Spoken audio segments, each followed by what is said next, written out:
100 дней пути был караван, а впереди опять бархан.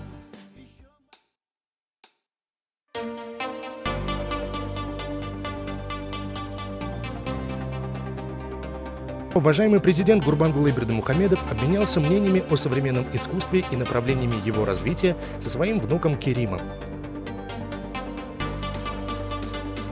Как известно, уважаемый президент свое свободное время уделяет занятиям творчеством.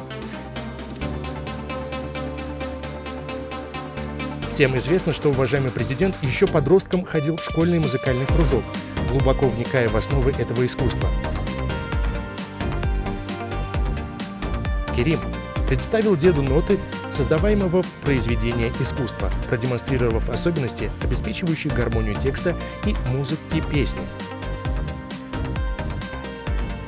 В студии звукозаписи, оснащенной необходимым оборудованием, Керим активно применяет современные технологии, создавая современную музыку. Уважаемый президент порадовался тем, что внук, придавая своеобразный колорит музыкальным произведениям, сочетает современные тенденции с национальными традициями.